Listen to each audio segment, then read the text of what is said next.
Hello, my name is Brittany Kyle. I'm in Miss Irene Thrower's Speech 1311, Section 8432. And today I'll be doing my informative speech on how to throw a perfect party. First, let me start off by giving you a little story.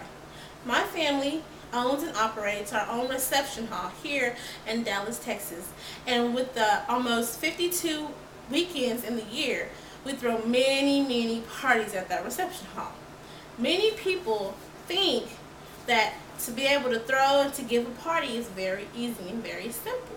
But there are lots of components that you have to take heed of before you actually throw the party. And that's what I'm here for today. First, let me begin with the actual definition of what a party is. And it reads, a party is a social gathering for celebration and recreational purposes. It can have a religious, cultural, and a seasonal implication as well.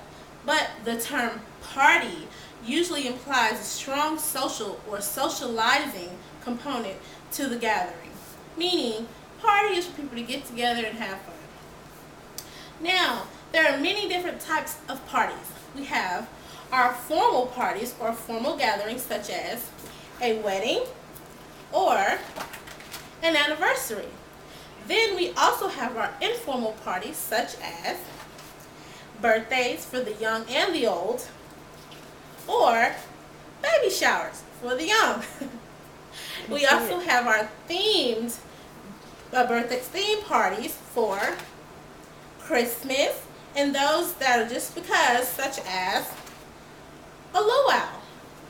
These are just a few of the type of parties that people enjoy having. Now, the thesis of my paper is people, we all love going to get-togethers and parties and celebrations. But there are so many things that people need to know before they actually begin planning a party. The main priorities of the party. Music. You have to make sure you have a DJ, a band, records or CDs that will be played because music is very important. Food.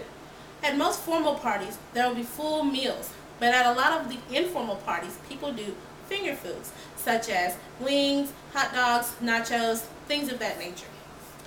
Comes to the cake. At formal events, layered cakes, tiered cakes, beautiful cakes made by cake decorators. But at informal parties, you can go to Walmart or your local grocery store and get your sheet cake, and that's just as good, trust me, and cheap. Then you have your beverages. For the adult side of the party, you have liquors, beers, wines, spirits of that nature. And for the children, you must have sodas, punch, and water. Now, make sure that you know what type of party that you're going to have. What the age is, what kind of crowd you want to have. Do you want to have a party where adults can bring their children, or just an adult-only party? Or is the party for a kid a sleepover? You have to make sure you think about that.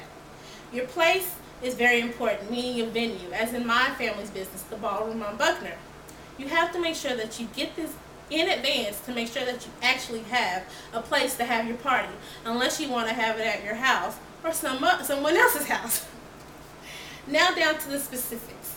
Decorations are very important. They make a party, especially for weddings, anniversaries, and theme parties such as Christmas parties, Halloween parties, and such. Without decorations, your party really isn't a party. For drink selections, I've already gone over this. You have to make sure you take heed of the people that are coming so you can get the correct type of drinks. The next thing is season, time, and location. All these things are very important.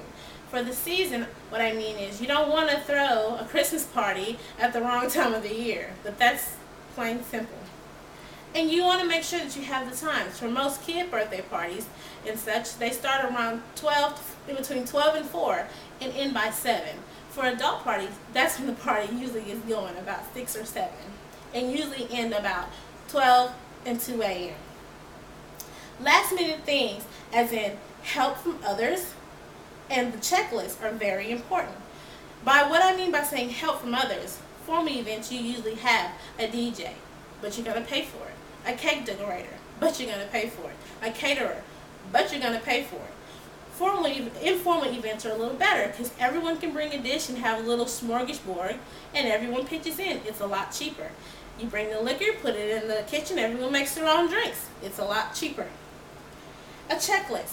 This is very important. You want to make sure you make a checklist at the beginning and look at it every single day, sometimes 5 times a day, just to make sure that you're going by your checklist so you can stay on top of things. In conclusion, I want to make sure that with everything that I've given you here, you can throw a very good party. And if you have any complications, please be sure you make yourself a checklist and go off of that. Thank you. Good night.